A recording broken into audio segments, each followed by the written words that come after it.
नमस्कार साथियों, मेरा नाम बिहार।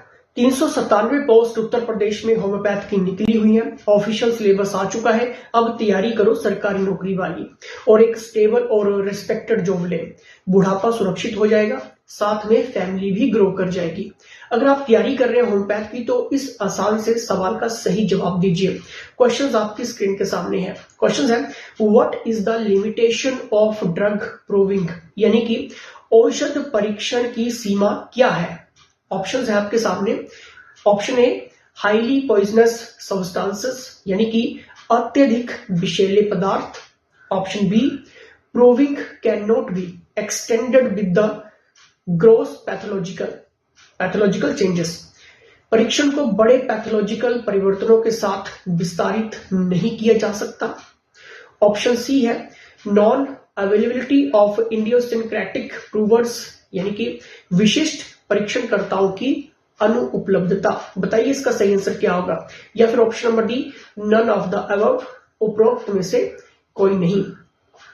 3 सेकंड सभी के पास रहेंगे, जल्दी से आपने अपना आंसर सोचना है। देखिए इसका सही आंसर है ऑप्शन नंबर बी, यानी कि proving can not be extended with the gross pathological changes, परीक्षण को बड़े पैथोलॉजिकल परिवर्तनों के साथ विस्तारित नहीं किया जा सकता। शॉर्ट में बताता हूं, औषध परीक्षण की सीमा यह है कि परीक्षण को बड़े पैथोलॉजिकल परिवर्तनों के साथ विस्तारित नहीं किया जा सकता। The limitation of drug proving is that can not be extended with the gross pathological changes. देखिए साथियों, एफोरिज्म 137 में आपने पढ़ा होगा, ठीक है, क्योंकि एफोरिज्म भी आपके एग्जाम में आएंगे।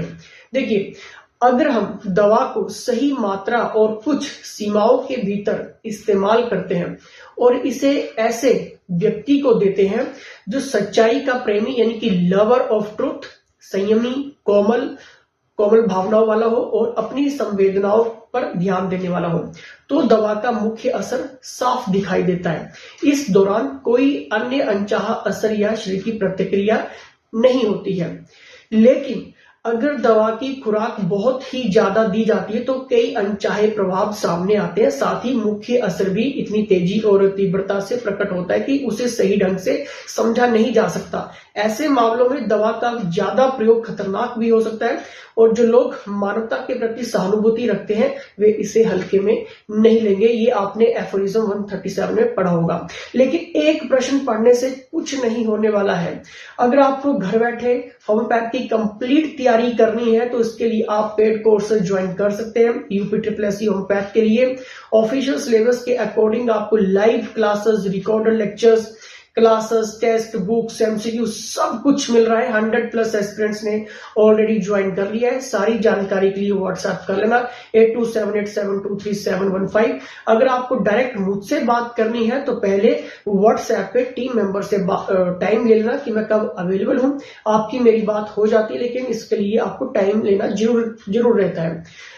लेकिन 397 पोस्ट में से आपने सिर्फ एक सीट सरकारी पक्की करनी है। 100 स्टूडेंट्स ऑलरेडी कंपटीशन में आ चुके हैं, ठीक है, तो पोस्ट काफी ज्यादा है। अप्लाई बहुत कम एस्पिरेंट्स ने किया है। आई थिंक 1500 से या फिर 2000 तक ये अप्रोक्सीमेटली डेटा जा सकता है, ठीक है, बट श्योर नहीं हूं, ठीक है, लेकिन इतना हो सकता है। तो ज्यादा कंपटीशन नहीं है क्योंकि 397 पोस्ट भी है, ठीक है। अगर अच्छे से पढ़ेंगे, अच्छे से एमसीक्यूज, जितने ज्यादा आप एमसीक्यूज पढ़ोगे, जितने ज्यादा आप टेस्ट लगाओगे, ठीक है, क्योंकि हर एक चीज थ्योरी में कवर नहीं हो पाएगी, तो इसके लिए हमारे पास एमसीक्यूज एडिशन भी रहता है, ठीक है, जो कि आप अपने टाइम के अकॉर्डिंग पढ़ सकते हैं। क्योंकि एमसीक्यूज थ्योरी के साथ, टेस्ट के साथ एक प्रॉपर वे में चलोगे, एग्जाम निकल जाएगा, कोई दिक्कत, कोई परेशानी नहीं होने वाली है। एक्सपर्ट्स के अंदर ही आपको सारे कोर्सेस मिल जाते हैं।